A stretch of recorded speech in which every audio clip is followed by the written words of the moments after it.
Basketball has been a huge part of my family as long as I can remember. My dad used to play ball when he was in high school, and me and my younger brother are following in his footsteps. This sport has brought us together as a family. We practice together, support each other's games, and rush home to watch college games on TV. Although basketball may not be as big of a factor in your life, I'd like to tell you a little bit why it's such a big part of mine. So what is basketball? Basketball is a game played between two teams of 5 players, in which goals are scored by throwing a ball through a netted hoop fixed at each end of the court. There's much more to the game of basketball than just scoring. Although I can't go into all the terms of basketball, I'll just go through a few. There's some positives, such as an assist. An assist is a pass that immediately precedes and sets up a scored basket. Another positive thing you could do is rebound. Rebounding is the act of gaining possession of the ball after the missed shot. Some may believe it's all about scoring, but each and every player of a team is very important. Along with some positives come the negatives as well. The most commonly known is a foul. A foul is a violation resulting from illegal contact with an opposing player. Along with fouling, there is traveling, which is a violation occurring when a player takes the ball, has a hold of the ball and takes a step without dribbling. And a double dribble, which is a violation that occurs when a player dribbles the ball with 2 hands simultaneously, or stops dribbling and then dribbles again.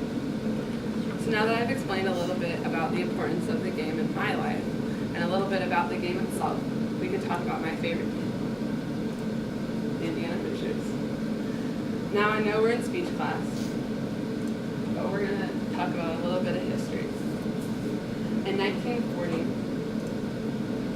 Coach Branch McCracken led the Hoosiers to their first national championship.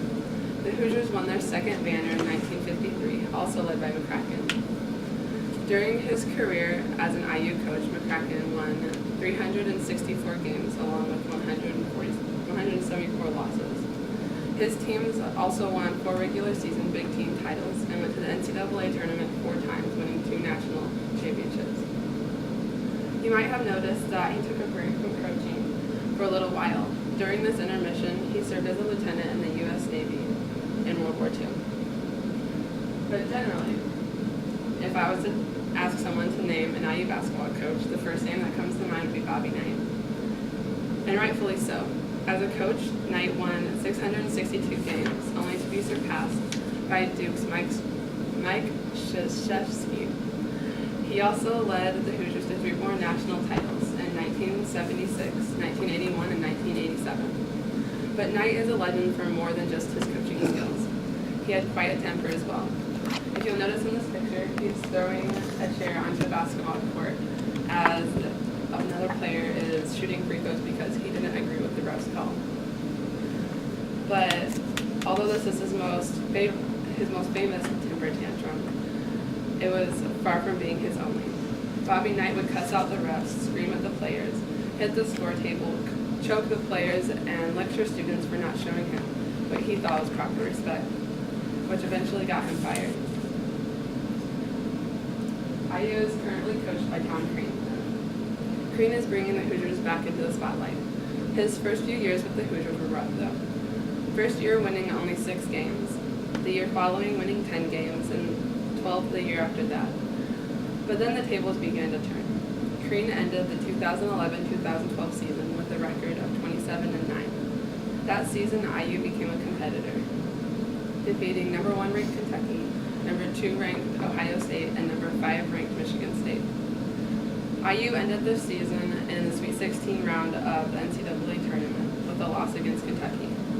Crean continues to coach this year, as the Hoosiers are now ranked number 1 on their way to another national championship title. Of the 28 coaches that IU has had, I believe these coaches are the most significant, but of course with significant coaches come significant players.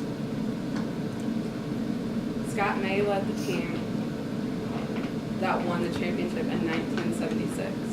He averaged 23.5 points and 7.7 rebounds a game that season, and scored a total of 1,593 points in his career, the 11th best total in Hoosier history.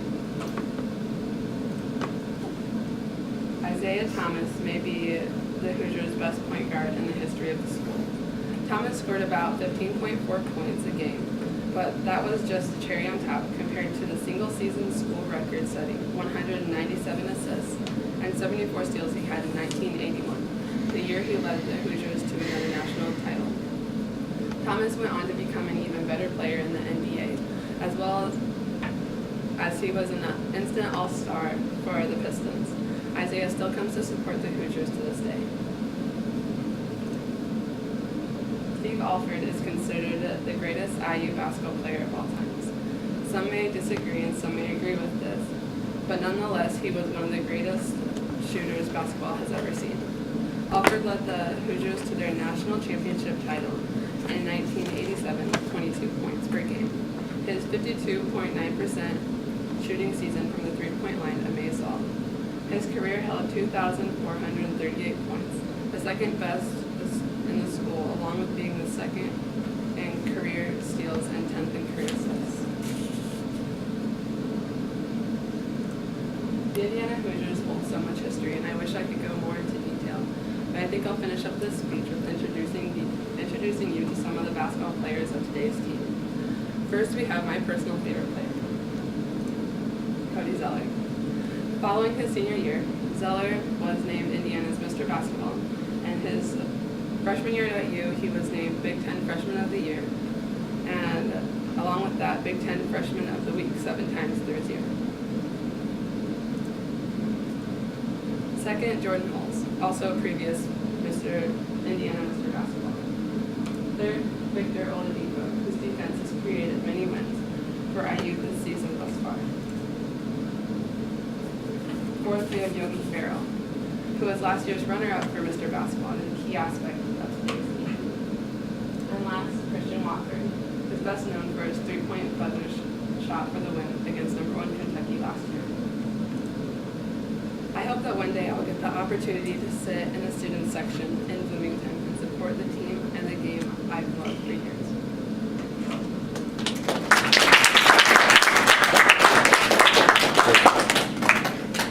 Thank you.